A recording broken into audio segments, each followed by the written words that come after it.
You're listening to the She Lift Project podcast, a show dedicated to helping women achieve higher levels of success in the workplace. No matter where you are in your career, we want to help you grow. Now here's your host, Cynthia Kirkpatrick, a CPA, CFP, and Senior Financial Advisor at Moneta Group. Welcome to another episode of the She Lift Project podcast. I'm Cynthia Kirkpatrick, and happy to have everybody with us today, whatever day you're listening, but this one's going to be a great one. And I've already had so many people tell me how excited they are, and they can't wait to hear Tessa Greenspan talk today about your successes, your take on life, your personality. So I loved what you wrote about yourself. I'm going to read it word for word. I thought, wow, this is an amazing person. So Tessa is a motivating, energetic force with deep faith. And I can already tell that our first time one-on-one. She strongly believes in leading with a loving, generous heart and knows that life is about being real, humble, and kind. She believes that you are never too old to dream. She leaves a trail of kindness through hard work, oh my gosh, and determination as she uses the power of a giving heart to create. What most people probably know about her is her success with the farmers market. So we'll get to that, because first, thank you for joining us today. Oh, I'm so happy to be here. The first thing we saw each other and you said, and maybe I need to get this on camera, but you said, you are so beautiful. And I thought, what a wonderful person to have on. You are light, you are love, you are positive energy, and it's just, you ooze it. You can't deny it. So I'm so excited. Thank you. Well, I'm excited to be here. And the truth is, you are beautiful. Oh. And you always have to say it like it is. I would like to encourage every person, if you think something that's nice, then say it. I was just talking to somebody else today about maybe especially women too. We keep things, our opinions to ourselves, but we should need to let the positivity flow. Yes. And the negativity ripples. It's easy for people to share the negativity. It's harder to share the positive. So your voice matters. Share that positivity. Yes. We're not even like past the intro and you're already giving great tips. You're amazing. So bringing up the resurrecting the farmers market, Sappington Farmers Market. I mean, going from $1 million in debt to taking it to $10 million in revenue before selling. Unbelievable. It really is. It's by the grace of God. It really was. And many years. By the grace of God. I Yes. have a feeling that it probably just wasn't the grace of God, that your personality, your energy, your intellect, your attitude of a lot of the things I read, and I'm sure you'll come across today. Grace of God help, but Yes. the other piece has to be there too. True. And while we read your book, while most people again know you for that amazing story and success and what you brought to the surrounding community. Yes, it was a community store.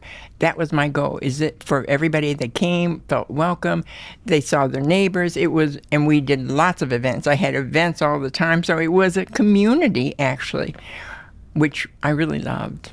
And probably a big reason for that success, because anybody can come in and... That's true. You're absolutely right. People, and I would really urge anyone in business today, is to have more customer service.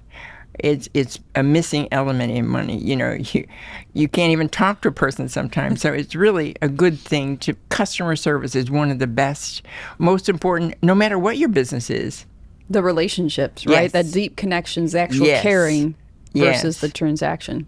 Mm-hmm. I think while we know the success, and anybody would be in awe of that story, what makes it even more amazing is your whole backstory, what you overcame and learned along the way to have that success. I think everybody out there would be shocked, and maybe if they haven't read your book yet, and Yes. pulled back a little bit to say, oh my gosh, how did she do it? Do you want me to start at the beginning? I think, yeah, let's start at the beginning, because it really, correct me if I'm wrong, a lot of this started from your mom's experiences. Exactly. I'm the person I am today because of my mother. And I wrote the book really to honor her. So that's really what was really important. But so my mother was from the back hills of Arkansas, and her mother died when she was 5, and there were 2 little kids underneath. And her father couldn't handle all of these kids, and so he married a woman who was had 3 kids. So now you've got 10 kids and 2 adults in this shack. Now I want to tell you about this shack. It had a hard dirt floor, no electricity, no running water, and an outhouse out back. There were only 2 bedrooms and 1 long room with a long table and benches for everybody to eat. So think about that. Just cooking meals on this wood-burning stove, no refrigeration. I mean, it really was the back hills of Arkansas. So every year, and by the way, her father made all the girls quit school when they were in the 8th grade because he said they were just going to raise children and cook and clean, and they didn't need an education. So she had to quit school and work in the fields. When she was 14, every year, though, they would go on this picnic when all the crops were in, and so they would go in this wagon. I mean, this was a long time ago. I'm thinking about my parents' age and another generation before then, right? We're probably talking... A long time ago. Long time ago. We'll leave it at that, a long time ago. So they all got in the wagon and drove about an hour, and then they went to this clearing. So all of the different people from different towns came to this one clearing and brought food, and they cooked for days, and everybody had a big picnic and caught up with all of their neighbors that they saw once a year. This was when my mother was 14. She met this cute guy, and he thought she was pretty, and she was really flattered. And he said, "Would you like to go for a walk?" So they walked for a long time, and they walked by a woods. He pulled her in the woods and raped her. He told her if she told anyone, he would come and kill her family. So she was traumatized on top of it. She had no one to talk to and no one to turn to at all. When she was about 5 months along, her stepmother saw that she was pregnant. And she wanted her to have an abortion by this old backcountry doctor. So she was 5 or 6 months along, and somebody wanting you to have an abortion? Well, she refused. Now, again, this is a person, by this time she was nearly 15. She had no one to talk to, no one to turn to. There was just no one, but she refused. After 9 months, I'm the product of that. I was born in that shack with a hard dirt floor, no electricity, no running water, and an outhouse out back. They had found a man to marry her, and she married him. She had another little girl that was 15 months younger. And the problem was the man that she married was an alcoholic. He would work, but he would go to a bar or whatever. I don't know what it was at that time of the era, but it was a long time ago. A long time. Wherever they went. And so she had no money for food, so she had to pick cotton, pulling this 50-pound sack of cotton, and her sisters watched my sister and I. And she had this idea, and somebody put it in her head, I think, to do it. After my sister was about a year old, she wrote a letter to the draft. And she said, "My husband needs to be drafted. He just drinks and takes all my money." Wow, that takes some chutzpah. Yeah. Now, this could never be done in today's world. After a few months, he was drafted into the Army. And I think he could have possibly eventually found out, I don't know, but he was drafted. And so we moved to East St. Louis, where all of our sisters, everybody left as soon as they could. I mean, that was a full house. The back roads of Kentucky. Right. So she moved to East St. Louis, and she worked as a waitress. One of the things, there are several things that I think is really, really important, and to explain how I got to where I was. One, my mother never felt sorry for herself. She sang gospel songs all the time and just never felt sorry. She always looked for the solution instead of what the problem was, which was really a great thing. When I was 4.5 and my sister was about 3, we went to my grandparents in Arkansas. By this time, they lived in town, in the big city. And this man, who I thought was my father, came in.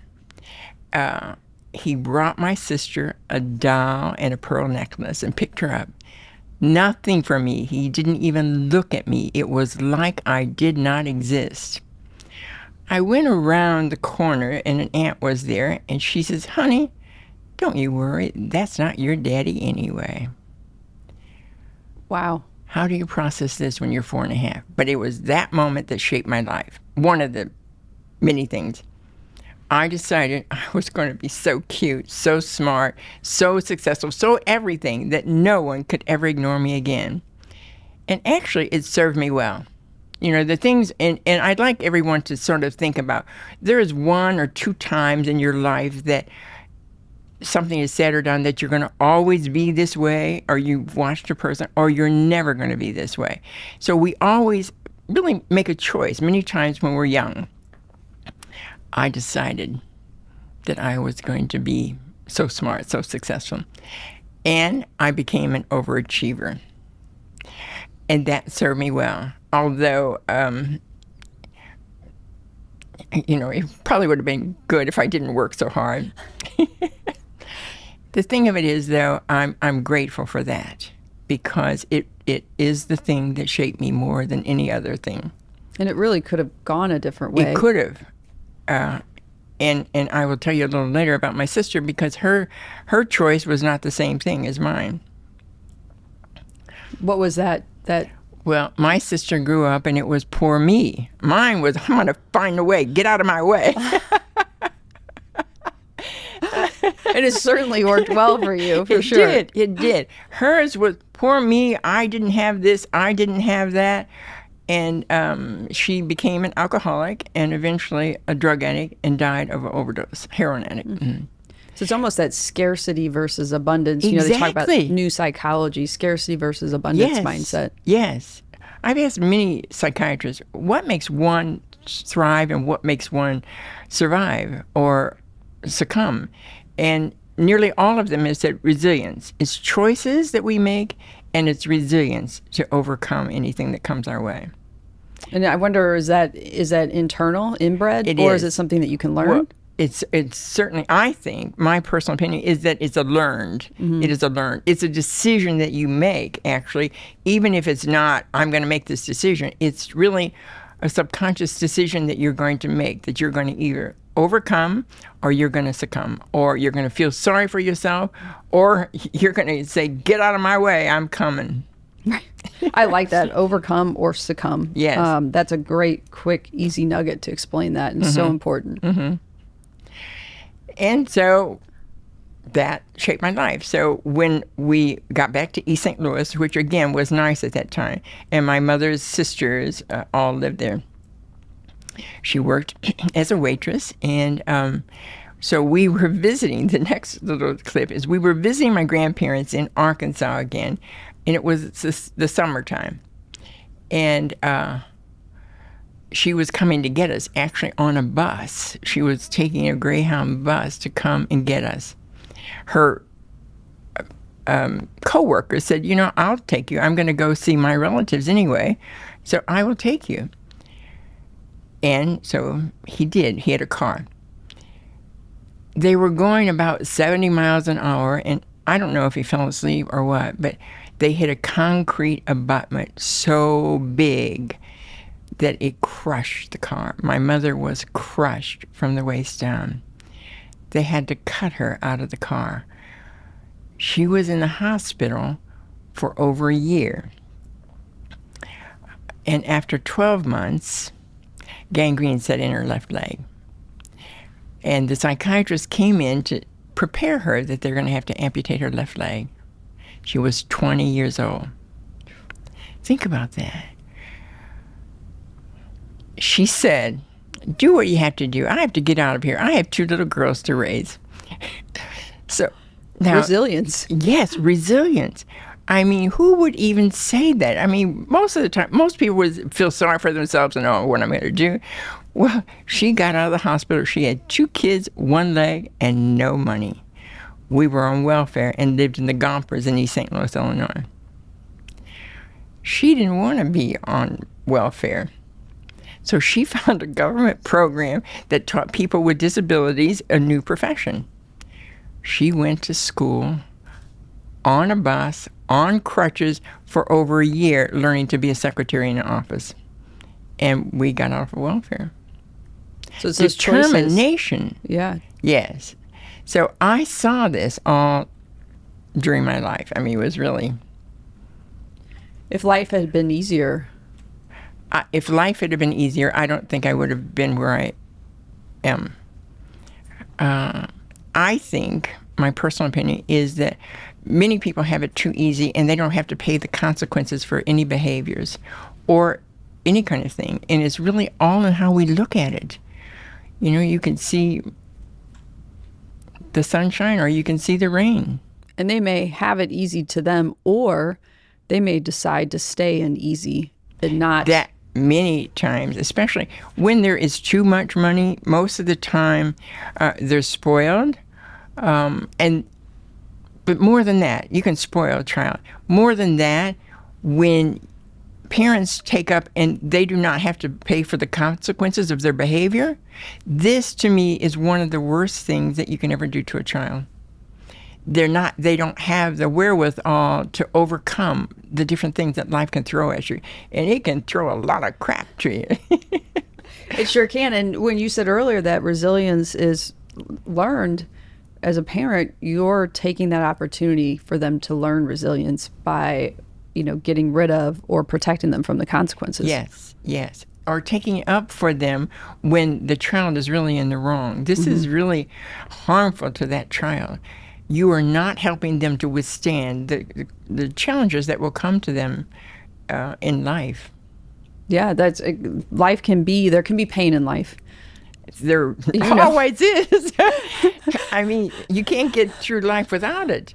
So it's really important to learn how to deal with it or be able to overcome it. And look at it with the right lens. Exactly. The right lens. And make that choice to overcome. Yes. And everything is filtered through our own personalities anyway. So it's really our decision. So she goes to the school, becomes a secretary, you get off of welfare. Yes. That's an amazing feat of, again, continuing to work hard to do that. What next? Well, she met a man who was in the service. My mother didn't have good choices in men. And she married him. And so there were 2. He had 2 children. His wife had left him or something. And the grandmother, my mother had met Mr. Trost is what I call him, his mother and 2 children. So they got married. And he was in the service. And we went to Japan and lived there for a year, which was really interesting. There were 4 kids now instead of 2. And though he was an alcoholic, and it got worse when we were in Japan. So we came back. And quite frankly, I can't figure out why, but she worked, and he got so bad. I mean, he would drink all the time, and he would have DTs. I mean, it was really a bad scene. But she worked, and she took care of this man for, I don't know how many years, 15 or 20 years.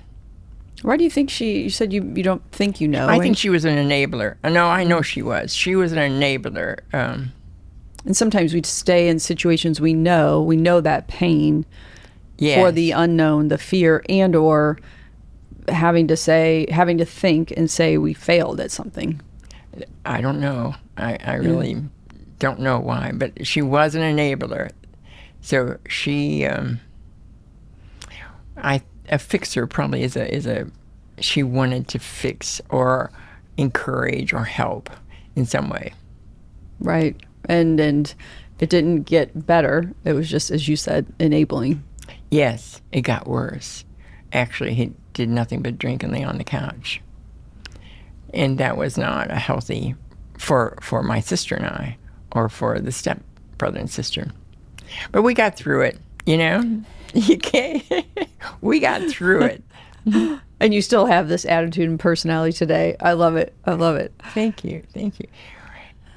Well, I'll fast forward to I grew up, got married, and I had 2 children. And my husband and I had a small fruit stand called Bill Farmer's Market. It was a fruit stand, but it had other things in it too. And we serviced a lot of peddlers also. We had a huge cooler in the back of the store. And so the peddlers would call in their order every day, and we would fill them. And I worked at the store on and off. And my mother lived with us a lot of the time. She also worked. She worked at the girls' home and a lot of different places like that. So she would stay with us when she wasn't working. I wanted to help my mother and my sister, but I didn't want to take away from our family because I didn't feel that was fair. So I was looking for something that I could do, that I could bring in more money, that I could help my mother and my sister. Getting back to these peddlers, they made a lot of money, a lot of money. They drove these trucks and they went to flea markets and drove down the street and had parking places. And so they did very well, very, very well, which was surprising. And so when I was looking for something to do, I said, I can do that. I have a feeling that's a theme in your life. Yeah. I can do that. I can do that. That's true. It is. I didn't think about it as a theme, but you're absolutely right. I bought a big, big red truck, and there was a little problem. I couldn't drive a stick shift. I can do that. I did it. I learned to drive. I rented a gravel lot at a four-way stop at 111 and 162 in Pontoon Beach, Illinois. I had an A-frame built, a big A-frame. I sprayed it black, and then I wrote the specials every day with white shoe polish. That was creative, too.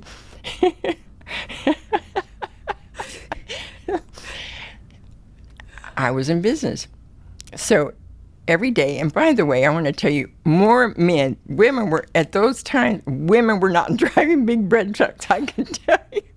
So here's this, you have to picture this blonde, really nice looking blonde, long hair, straw hat, cut off jeans. But anyway, more men would turn around and do a second look because it was just out of the ordinary. Do you think it helped your business? I don't know. This was when we were driving. I don't know. I never thought of that. Possibly. I don't know. I have to rethink some things. Well, the other thing I was thinking when you were saying this was, what did your husband think? And was he my supportive? Husband encouraged me. Actually, we had another fruit place. I mean, yes, he encouraged me. He thought it was a great idea, and yes. So, and I bought the produce from our store. So that was a win-win. That's another one of my things is I believe that we should all have win-wins no matter what we do in life. That it should be always. I picked up the produce every day, and then I would go to my fruit stand. I worked 7 days a week for until late October, and then started up again in late March. So 7 days a week, all of that time, and did this for 5 years. I had milk crates that I stacked up, and then I had plywood that I would display the produce. And I did very well, very, very well. Actually, I made a lot of money at a time when, very few women would make as much money as I did. They certainly couldn't do it when they worked in an office. What was it that made you so successful at that time? That's a good question. One, I have a good personality. You definitely do. I love people. And I remembered a lot of people also. So, and I have to segue in a little bit on a man. There was a man that I sold tomatoes to all summer, and it was, he owned a dog and suds, so he came. Well, my cousin got married in Belleville, Illinois, and at a country club, and I had this beautiful, long, salmon-colored dress on with my hair up. You would not know that I was the person with the straw hat. So you're kind of a chameleon. You can, Yes, you know. So to the man, I saw the man that I sold tomatoes to all summer. And I said, hi, how are you? He says, I know you, but I don't know from where. I said, I sold you your tomatoes all summer. Was he just shocked? He was. He was shocked. But I did really, really well. And I had the kids in the neighborhood help with the 50-pound sacks of potatoes and different things. But I worked from early in the morning till late at night, not late, but until dark, every single day except those few months, for 5 years. And I made a lot of money. So it sounds like hard work. Yes. Really building true relationships, Yes. remembering people, but also getting some help from the community and making it a community Yes. deal versus that's just Tessa selling things and we'll go see her every now and then. Yeah. Yes. Uh-huh. It was. I mean, I paid the kids, they were 12 and 13 years old, and they thought they were in heaven with $1 or $2. So, yes, it did help, yes. But it was one of the places that I learned more about customer service. I learned so much. Again, I did this for 5 years. I learned so much that helped me with my next chapter. And I'm sure, again, helping your mom and your sister. Yes. And the kids seeing you do all this was an amazing example for them. Probably so. Again, there were no women standing on the corner peddling fruit. So breaking through stereotypes or obstacles, challenges, women can't do that kind of thing. Not only breaking through it, but doing really well at it. Yes, that's true. That's true. So how did what you learned from there, take you to the next step? Did you close that up? Did you start something new? I eventually, that was enough. I mean, 5 years is a long time to stand on a corner. So we sold our store. It was called Bill Farmer's Market on St. Charles Walk Road. And my husband went into the buying of produce. He was an icon in the business. He was a phenomenal produce buyer. And I was looking for something to do. And so I approached a father and son that lived in Illinois, and I asked if they would like to partner with me. And they owned a chain of stores, and they said, sure. They owned in Illinois. And so our agreement was that they were going to run it because they had more in the retail, more experience than I did. And I take responsibility for this, and I tell everyone, I was not paying attention. I would like every single person to pay attention to your business. Don't let anybody do it. Watch this. So they ran it, and about 3 or 4 years later, they wanted a meeting. Now, I had seen them every once in a while, and it was all glowy, and I really didn't delve deep into it. And there again there's some lessons for people to know that is so important to your life. They handed me the keys, and they said, we're declaring bankruptcy. It's all yours. Well, it was a 3-partner deal, and so 2 of the partners are the ones that declare bankruptcy. I was stunned. I was traumatized, actually. It was really hard to believe. When I got into the bookstore, I saw that they'd siphoned a lot of money. And actually, I found out later that they put it in overseas accounts. Israel, actually. But I didn't know any of this. Well, I had some choices to make at that point in time. I could declare bankruptcy too. All of the vendors, though, I knew, and my husband dealt with them also. So I was not going to declare bankruptcy. I was going to give it my all or die trying. And it nearly killed me. No, it didn't. It was really, no, it was a determination that I said, I can do this. And it sounds like your love of relationships, again, your life maybe would have been easier to declare bankruptcy, walk away. It would have been, yes. It would have been, yes. Your care it would for have those been vendors. much easier. Although I really am thankful that I chose that path, because I assured myself, and for any women who is watching, it's really important for us to know that we can do things. Many times when I took the store over, this old produce man said, "She'll never make it." And I thought, you just watch me. I overheard him say this. So this, again, was a time when a lot of women didn't own grocery stores at all. Well, what I find interesting is that these two men who had been successful and you had been successful in your own right, were like, let us run it. We know more than you do. Yes, exactly. When in actuality, and yes, they were siphoning money, but you may have been better suited for all that anyway. That's possible. That's possible. I never really thought about that, but it's quite possible. It was a ride, a really ride. People, I mean, I had so many phone calls, so much. People cursing me out, all of these things.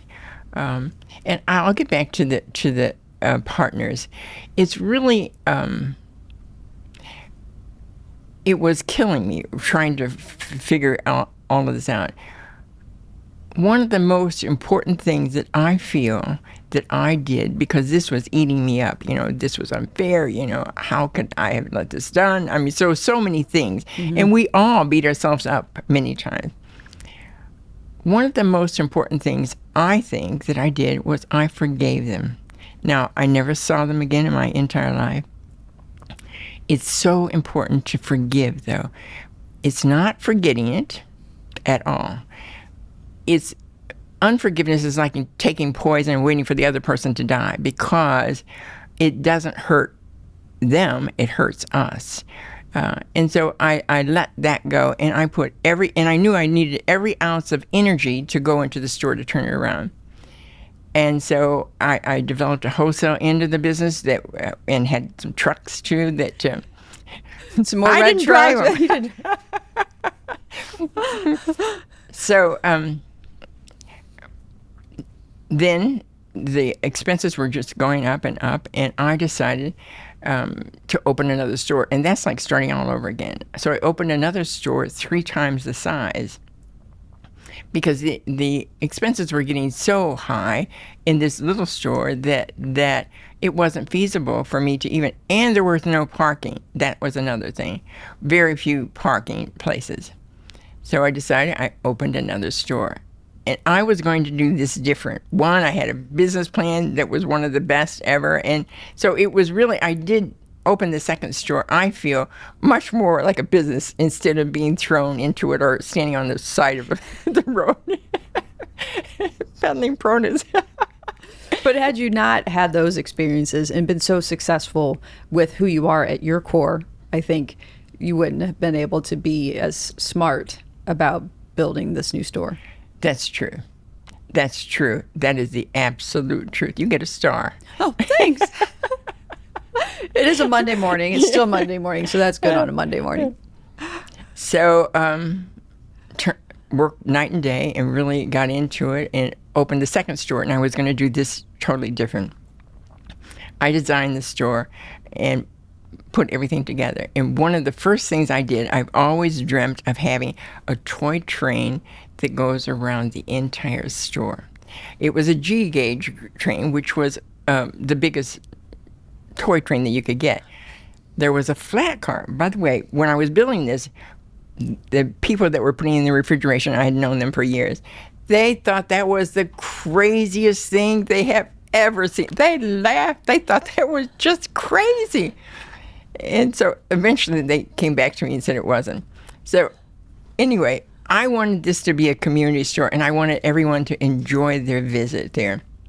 And I wanted it to be family friendly, and because families buy more. And so the toy train that went around the entire store, and there was a flat car, and every day I would print out a cardboard with the special of the day and put it on. So you had to go through every single department and follow this train around. Whenever you came, if you had children with you, or older men really loved it. They pretended not to. But what I love about this is it's totally you. Yes. So and again, as I've gotten older, I've realized lean into yourself, yes. trust yourself, and let that yes. shine through. Yes, and no matter what connect. anybody else says, no matter what anybody else says, if you feel this is the right thing and it's something that you want to do, then do it. Go for it. Well, I never let that deter me, though, of them laughing at me. I thought, I'll get the last laugh on you. When you come into my store all the time and are looking for it and you buy a lot of stuff. But they eventually saw that it was really a really good thing. And so I was in business, and I decided to do a lot of things differently. I listened to the customer as far as what they wanted, which was really a good thing. And there's some things that I did that I would like every person, if you're in business especially, if you would think outside of the box. Think of something that is totally different. One of the things I had was on a bench, I had this mannequin that was dressed up as a farmer. But I would put him over the things and dress him up in different things. And so we had this farmer that was an Easter Bunny and a Santa Claus and a lot of different things. So I was having fun. But I have to tell you how I got this mannequin. When I was building this store, I was in Chicago at a produce convention, and a girlfriend and I were walking. And I saw this mannequin in the window. And I went in and I thought that would be really good on that bench. So I bought this mannequin. Well, they didn't ship, and it was too bulky to do this. This was a big mannequin. So I was walking down Miracle Mile in Chicago. They carrying this mannequin, and they had put a black bag over the head. Well, I said, we have to stop a cab, and we need to get a cab so that I can take this. And so the cab driver was from another country, I don't know where. And so I asked him to open the trunk, and he said, is that a body that you just put in my trunk? So he must have came from a war-torn country, I don't know, where people put bodies in the trunk. I love it. I could just imagine, like, the Tessa who was driving that red truck. Mm-hmm. There's the Tessa with the blonde hair in Chicago, yes. walking down the street with this mannequin with a black bag on it. That paints a picture. Yes, it does, doesn't it? Mm-hmm. So he really served his purpose, so I can tell you. Right? I had so many outfits for him. So, but it was fun. I wanted to add fun, because life is so serious in so many ways for so many people. So I wanted to add fun, and I did in so many ways. So we will go ahead. Some of the things that I did was really creative, and I didn't know any of these until after the fact. I just wanted to survive. So in our cheese department, I found that we could not compete with the chain stores. Now, by the way, if you have a chain store and a number of stores, you have a much better buying power than you would have if you have one store. Although they would come and look at my store all the time. I don't know why. When they have 10 or 12 stores. Anyway, so the cheese department was not competitive, and I wanted to find a way that I could have cheese that was reasonable, because it all came packaged. I found a cheesemaker in Wisconsin, and so my my manager and store manager and I went to Wisconsin, and I made a deal with the cheesemaker that I would buy 3,000 pounds every month, and then I had a room built that cut, wrapped, and sliced this cheese. I had 200 different kinds of cheeses. And my cheese was $2, $3, $4, $5 a pound less than the chain stores. Wow, and you could do that because of how you set that deal up? Yes, yes. Mm-hmm. So it shows you, being creative. And as I said, I did not know I was creative until after the fact. I thought, oh, well, that was pretty smart. It was out of a need. It's sort of like finding a need and fill it.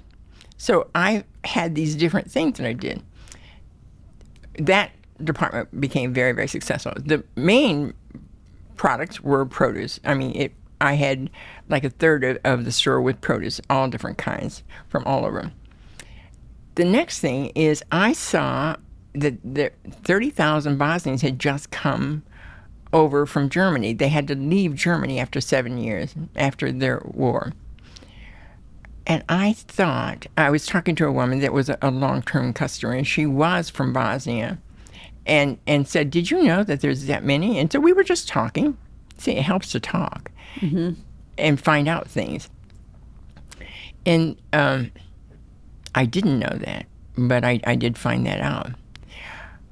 Well, I decided that I wanted to find an importer that brought in Bosnian Croatian food, that if I could give them something that brought them from their homeland, then they would feel welcomed anyway. So I brought a 4-foot pallet of mixed, and then I advertised in their language newspaper. It was a little newspaper, but it was in their language. And then I had specials in there. And I found out that they loved cubanella peppers, which is sort of a long green sweet pepper, a light green, not a dark green.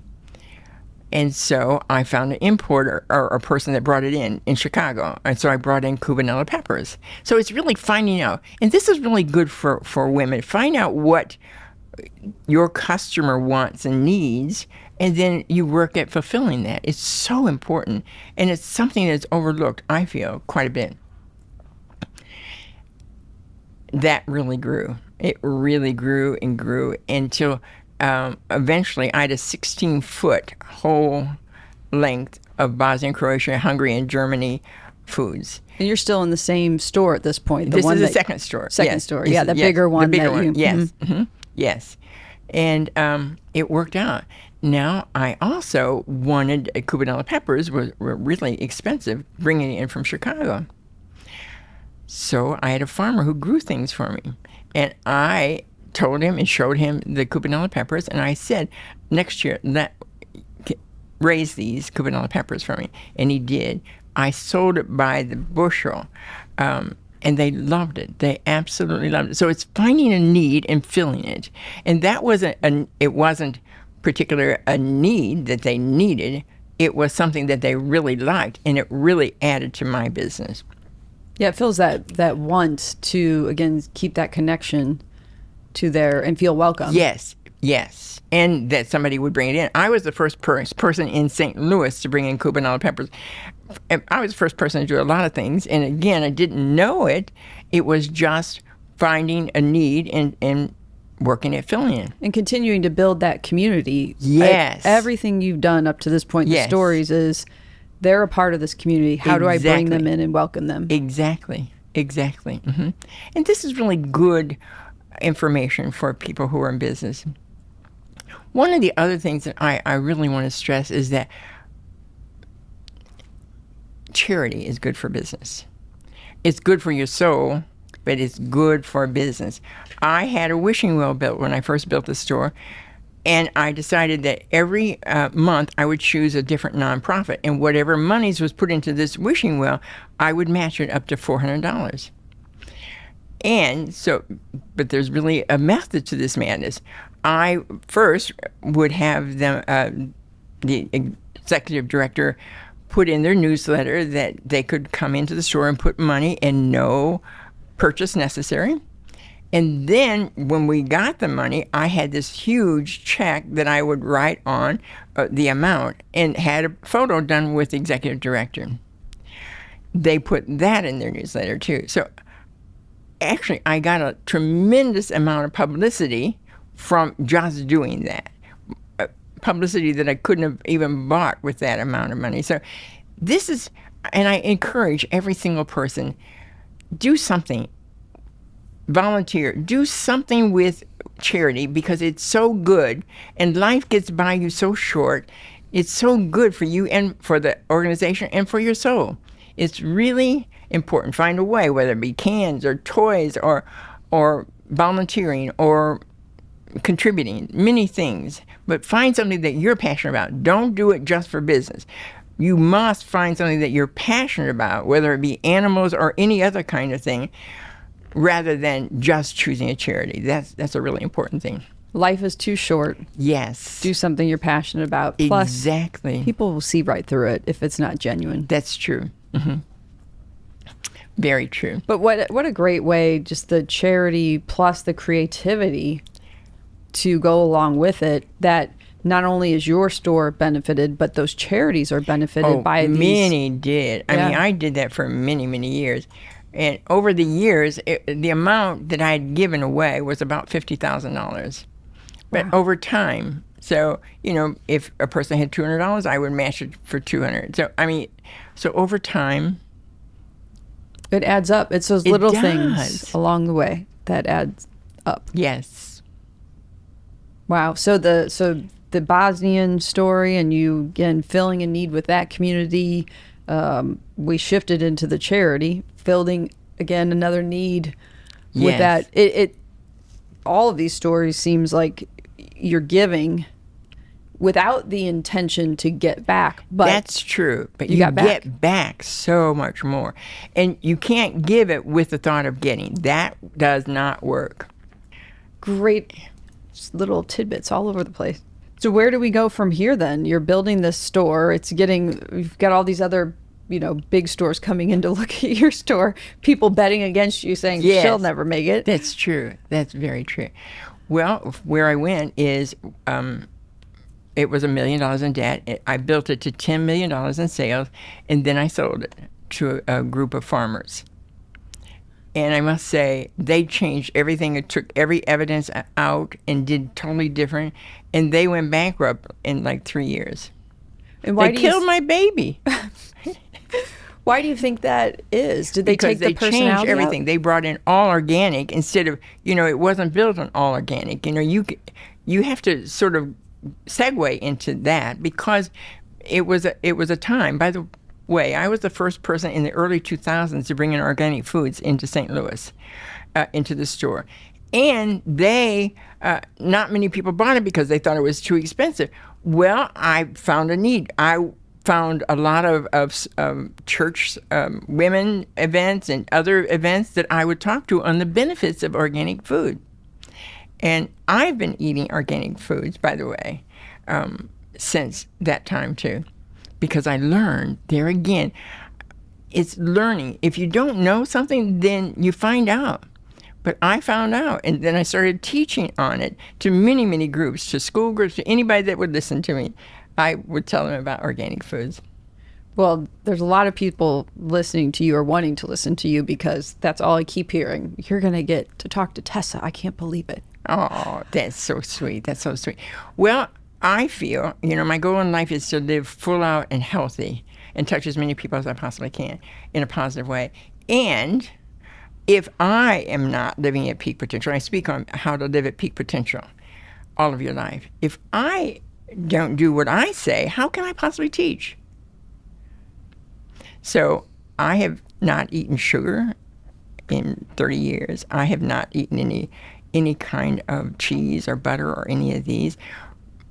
I do eat fish. On occasion I'll eat meat, but I only eat non-GMO on all of it. And so I feel that I am an example of what's possible. I mean, it's not just the eating, but there are other things that go into living at peak potential.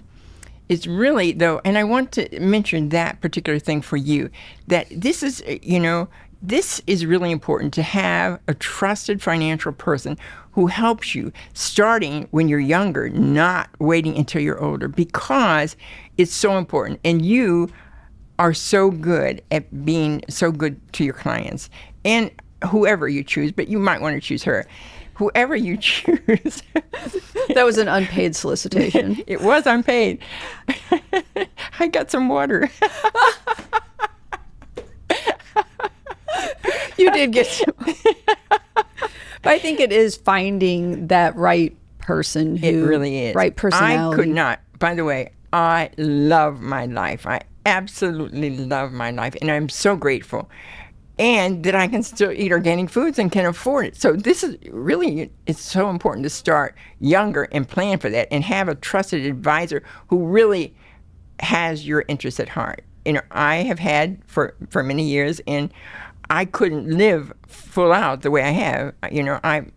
When my husband died, my daughter and I took 6 different cruises all over the world. So I could not have done that if I hadn't planned for all of this for many years. And everyone's life and world and situation is different, but that's true. The thing that can transcend, religion, gender, whatever, country of origin, is time and starting early. And it really is. I mean, I would advise every single person to start early, 20s, but 30s especially, and plan for this. Because believe it or not, time does get by pretty quick. I can tell you. Well, and every little bit counts, and I think every part of your life, right? So that yes. In that moment, choosing to eat healthy, in that moment, choosing to go exercise, in that moment, saving $50 that day, that's whatever exactly it might right. be, all the little Absolutely. things add up. Yes, yes. And life goes by, and if you have not planned for it, then you are cooked. It's too late to plan. It's too late. It's 20, too 30 late. years ago. So really, and for your older years, I'm not including that. No, you're more vibrant than sometimes I feel on a daily basis. So it's really important, though, to start. It's not what you give up, especially the sugar part. Sugar feeds on cancer, one or the other. I don't know which way it goes, but it's really important to stop sugar, at least sort of cut down and all, because it really is there's so many studies. It's not because I'm saying it. There's so many studies that show that it is very unhealthy. I have not eaten sugar in 30 years. So, I bow down to you. That's amazing. Well, and it's a choice. Everything is a choice. And I decided that I wasn't going to have sugar anymore. And there's so many substitutes. I was going to say, and that's probably potentially related to a lot of the substitutes too that have since been found to not be super healthy. It's so true. And don't eat all of this manufactured food. Well, you talked about the peak potential yes. and peak performance. And I don't know if this is related, but before we got started today, you also talked about 4 pillars of your life. Yes. Can you 4 pillars of health, actually, health. and living at peak potential all your life. Yes. Can you share more of them? Of course, you talked about having to. a great advisor, finding your right fit. But what are, and it sounds like health and eating, what are these? Yes. It's really what you put in your mind first. And I have a process that I do every day, working on my mind and reading and all. It's really important, and this is going to piss a lot of people off, is that you turn off that TV. If you have to, 1 hour a day is enough. Put your phone down when you're having dinner with your family or any other. Don't be distracted by this. I do a lot of processes in the morning, and I don't look at my phone until after I'm done and do exercises. And the truth of the matter is, you are just off the game if you look at your phone. I mean, because then you get sucked into all of this. And so anything can wait for an hour. And it's really important to start treating and have a process that you do in the morning. Meditation is really a big thing. So I have a guided and a non-guided meditations and many other things. But turn off the TV, what you put in your mind. I am very, very protective of my mind. I say I have this bubble around me, and this negative stuff cannot get through it. So, and I speak on this, and so there are processes. And by the way, for your audience, I am putting on my website, which is tessagreenspan.com, a handout that I speak on being positive in a negative world. I have some processes that you can do if you want to change into more positivity. So anyway, you can go to my website, and there will be handouts that you can get for this to change your mind. That's amazing. I mean, my son is almost 17, so I'm going to guess 12, 14 years ago, my husband came to me and said, we're just going to not watch news anymore. We're going to get rid of cable TV. Good. And I don't have it. thought he was crazy. I mean, he is kind of crazy, but crazy good. And I thought he was crazy, but it might be one of the best things that we've ever done in our lives. Absolutely. It is the best thing because we get hooked and then sucked in to all of this. And then time goes by and look what you've lost. You've lost spending time with your family. You've lost time talking to your friend. And you can watch a movie if you want, but you can get a movie on your... Through Netflix, through something else. Netflix, yes. Yeah, a lot of times the news, it doesn't even impact your day-to-day. Well, this is the thing about the news. When you go over and over this negative, over and over, and that's what the news, this one will say it and that one will say it maybe in a different way. But when you go over and over, you are programming your mind. Good for you that you stopped that. I don't have cable at all. So, and I haven't for years. My husband watched it all the time, but he has his room where he can go watch it. Well, and we talked about Monica Adams, that we both know her. Actually, she was another person who recommended that I speak with you. And that's one of the reasons why she moved on to what she's doing today, is because that constant negativity that for the most part isn't impacting our daily lives, but yet it's seeping into our minds and our souls. Yes. She wanted to start something new with positive stories. And I love it, what she's doing. I mean, she is really a gift to the world. Right.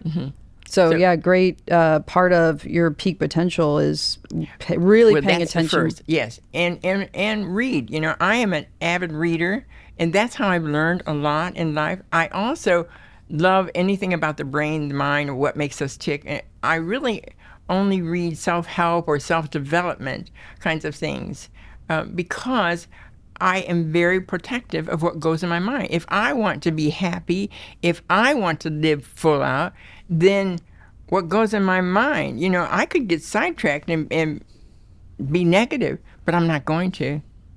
Well, and like everything in life, I think, humans are trained to be negative and protect from the negative that's out there. And that goes back to the old caveman days, long before your mom and those times.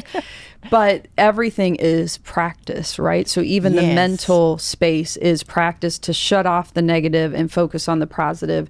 You're not going to be perfect every day and every moment, but it's that keep building those habits. Yes, working on it. It's really so important. The next is exercise. If you don't exercise, then you're going to get stiff and fat and old and ugly. Speaking of stiff, I've been in this chair for a while, but no, yeah, the physical. I mean, if you are only working on your brain, at some point the body may give out, or it's that kind of, how does the whole puzzle work together? That's true. The next is supplements. I really believe in different supplements, and if we're going to live at peak potential, it's really what we put in our body, in our mind, and then taking the supplements because we can't eat enough to get all the vitamins and minerals. And please, if you can, eat organic foods. If I told you, I mean, I could do a whole talk on organic versus others. It will be so healthy for you. And the other is financial. If we don't have the financial wherewithal, how are we going to afford the organic foods and the supplements and all of the things that we want to do, or travel, so all of these things together, and finding a great financial planner that will help you through this process. And start young, no matter what. Start young. And if you fall off the train for a little bit, don't let it sidetrack you forever. That's right. And it's not what you're giving up. It's what you're getting. You start visualizing that you can run and jump when you're 80 years old or 90 years old. But you have your body under control. And weight, too, is another, the more weight that you put on, the more likely you're going to have bad knees and a lot of other things. So eating the organic could really benefit you.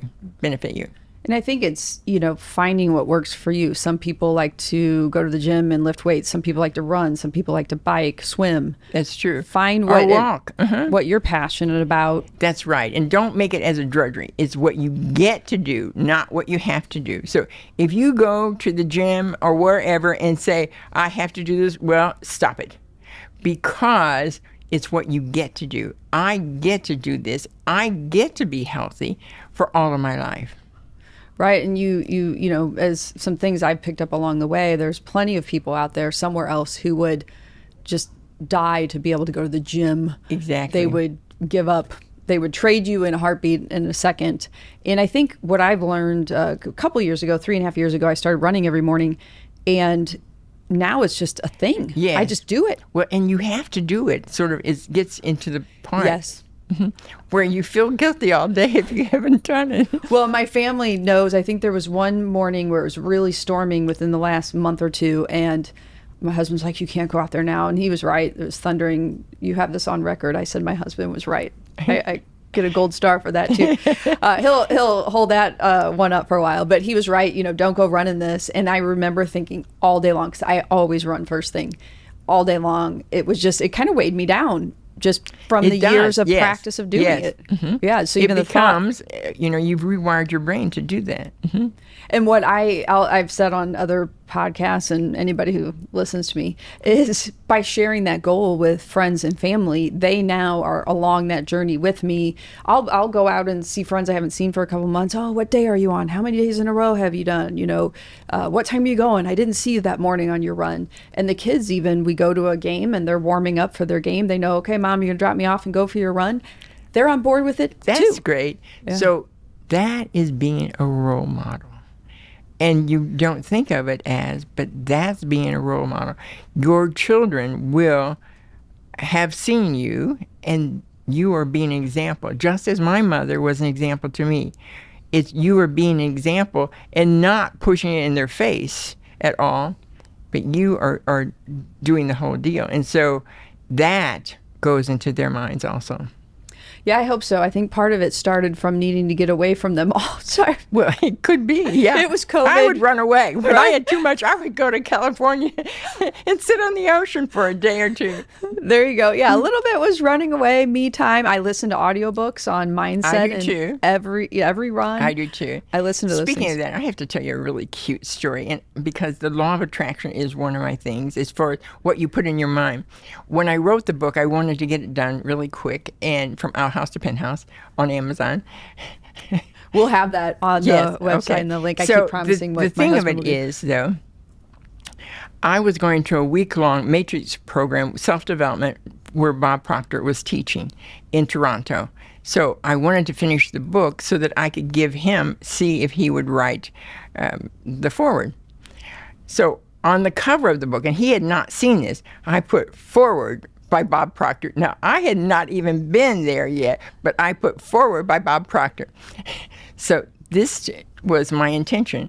So after I was there several days, I said, I just wrote a book, and would you be open to reading it and writing the foreword for it? He said, sure. So I'm so glad that happened because he's dead now. But the point of it is, I put it in my mind what I was going to do, and I even put it in writing. Now, I knew that if he didn't, then I could change that. But the point of it, I think that's really a good story as far as we make things possible. And something I've learned along the way, two things. One is kind of having a vision and putting exactly a vision board. They'll say, putting down the things that you want to accomplish. Exactly. Write it. And it's so important to write it by hand, not type it, because there's something, it's been proven. And most things I say isn't because I made it up. Well, they sound good up there, but no, I'm sure. So there is something to go from your hand to your brain that makes it more efficient and productive and possible. And then you can type it after you've written it. But it's really important to write that. It's really important to have. I do this visualization every day, many times during the day. I have mantras that I say to myself, too. And when we're off, I'll tell you one of the mantras that I say that's really good. Well, you could share it on. Okay, I will share it. You're going to force me to, huh? But if you don't want to, no, we don't have to. I'm fine with sharing anything. I'm an open book. It's my mantra that I say, I surrender to the power and presence of the divine intelligence. This is one of them within me. I'm opening my heart and my mind, and then I say the different things. The other is, and by the way, when you say why, that goes to your subconscious mind to start looking to do what you say. Why is everything always working out for me in divine order, good for all and harm to none? And I say this over and over. Why is everything always working out for me in divine order, good for all and harm to none? I say that all the time, and it's amazing the things that will come to you. Well, that goes along with the other thing I was going to mention that I learned is when you start speaking to yourself and building yourself up, the affirmations, and I still struggle with this because you can't say it unless it's real, but to say things like, I'm already, instead of I want to be this, say I'm already this. I have already achieved this. Don't say want or will. Don't say any of these words. Just say I am successful. I am whatever it is. Do not say, I have some things. There's a lot of things on words too. There's a whole book on words and how they impact. But don't say can't, try, should, could. Yes. So any of these, just say I am. I'm so grateful that I am such and such. Or you can say, why am I so grateful? And there again, you're helping your subconscious mind to start looking for this. I like the why question. Oh, it's really, I could tell you, Noah St. James wrote this, and it's on Audible also. Noah St. James. Anyway, he has this whole thing on whys. And if you think about it, it really makes all the sense in the world. When we're training our subconscious mind, this is like a computer that is hardware that we're just putting stuff in. So why don't we do this so that our subconscious mind can give us the things that we want? Wow. Oh gosh. I'm so glad you shared, I forced you to share. No, you didn't, but I don't do anything unless I want to. True. But I thought I have to lean into this because I have a feeling this is going to be profound and impactful. And not only will, I don't want to keep it to myself. I'll get to learn from it. I want to share it with everybody else. It's true. That's true. Yes. I knew it was going to be good and positive, and I didn't want to be selfish and keep it all to myself. We've covered so much. I'm looking through old notes because your story has and was and is amazing. It's the next chapter now. Again, my goal in life is to live full out, healthy, touch as many people as I possibly can in a positive way, to live a life of significance and to leave a legacy of positivity. And writing the book was one of the things. It's called From Outhouse to Penthouse, and it's on your thing. It is going to be a movie now. Wow. Yes. Congrats. The screenplay has been finished, and so my goal is to touch as many people in a positive way for you to know that you're worthy, that you are good enough. And it doesn't matter where you come from, it's where you decide that you're going to go. How did that come about? Did somebody bring this to you? My daughter actually is the one that said, you need to write a book. And I said, well, when I get old. She says, I think you should do it now.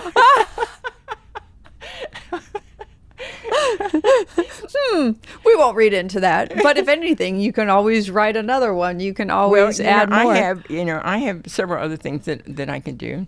Though I'm really focused on this right now. And my goal is to touch as many people in a positive way as I possibly can, to know that you're good enough, that you're worthy. And these are the things that I really want to share. And you have to work to have it come from the inside. True. And not base it on anybody else's measures or expectations. No, it's true. It's so true. Mm-hmm. And you don't let anybody say you can't if you really want to do it. Or if you really want it done, then tell Tessa she can't, and then she'll just do it for her. How about that? If you know the right personality, tell them they can't and they'll get it done. What should I tell my husband he can't do so he'll get it done for me? Oh, yeah. Creating a podcast. It really is, yeah. Although that was his idea, so thanks to him for doing that. All of the quips and the statements as far as, and we didn't even touch upon gobs of accolades that you've had over the years. One, which I think is so important, back in 2006, Woman Grocer of the Year. Yes. That was one of the first ones that you mentioned. Yes, it was a big deal because I was the only woman out of 5,000 people. And they had women working for them, but very few women owned the supermarkets themselves. You were showing from an early time, you were one to be reckoned with. That was really surprising, to tell you the truth. Why do you think? Well, I had one store at that time, and there were many people who had chains of stores. What set you apart, or what do you think helped you win that award? Creative. I'm good. Oh, you were. I mean, I'd want to go to that store. Everybody did. And people still today tell me how much they miss it. I sold it in '08. They loved the store. And I'm really thankful. I had 80 employees, and my employees loved the store. Well, I'm sure. I mean, you made it fun, and you Yes. made it about caring Yes. for people in the community and bringing that uniqueness and, Yes. and fun. And I had a profit sharing plan too. So I wanted them to feel into it. You know, if there was something on the floor or whatever, this is all yours too. And the more money we can make, the more you get. So yeah, giving back, not Yes. just giving, not to just get, but giving to those relationships and communities It's so that true. mean so much to you. That's been that thread throughout your life. But a lot of the other ones, women business advocate of the year, business person of the year, 100 St. Louisans you should know, one of the top 25 most influential women, diversity of the year, entrepreneurial award, e-woman, businesswoman of the year, person of the year. I mean, I don't even need to, I'm sure everybody. No, you don't need to say all that.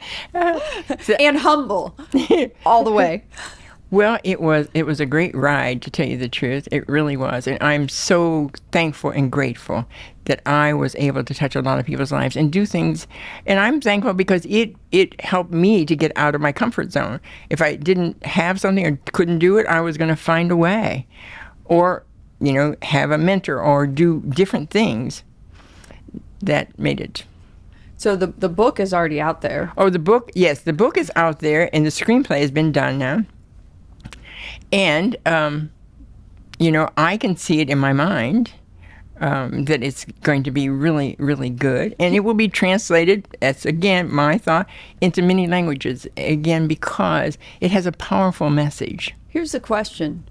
Who gets to play Tessa? You know, so many people have asked me that. Well, you have to be a lot of different people because it's a whole lifetime. But I don't know, the cutest blonde that you can get. Spunky, good energy. Yes, Dolly Parton, probably. You know, as you were telling your story earlier, I was thinking about Dolly Parton and her sort of story and, you know, again, just faith. She's vibrant and alive, which I really like. Mm-hmm.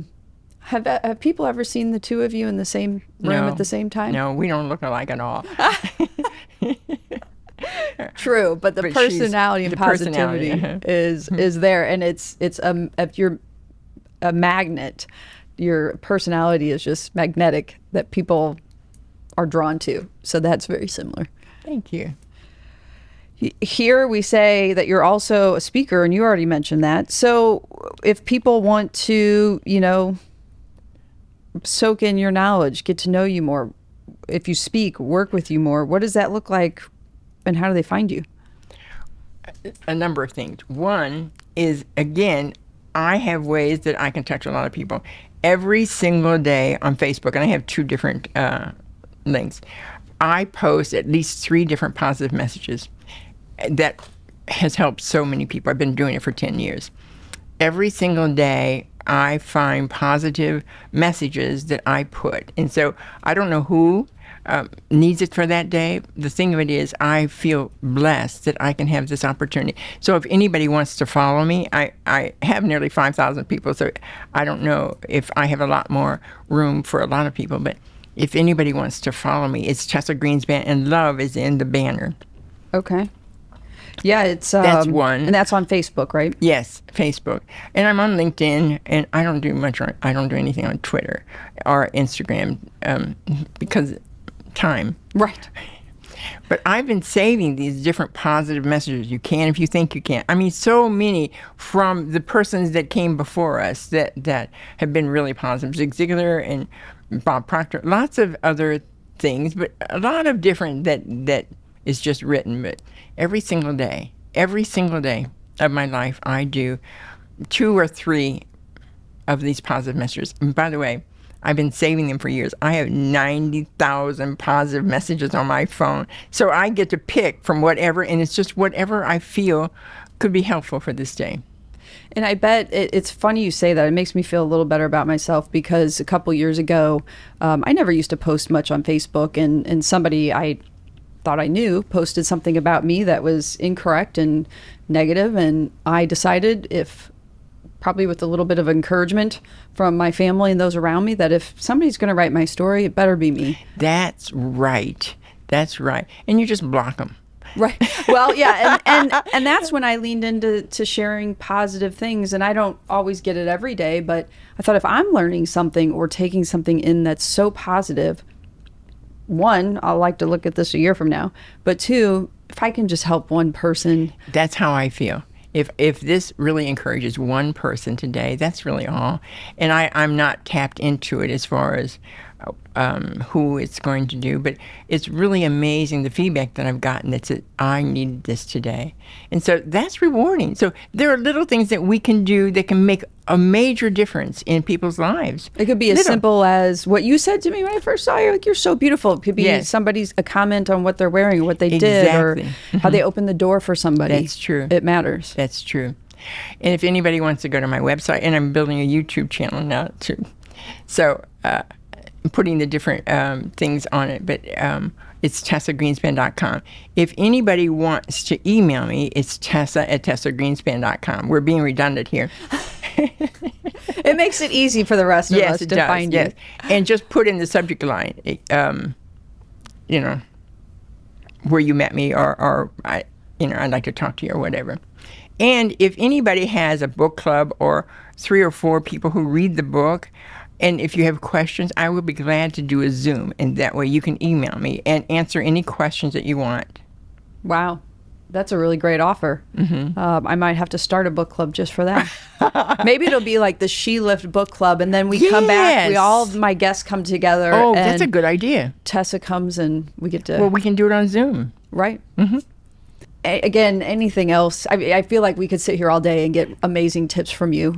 Well, I think people are going to get tired of hearing me.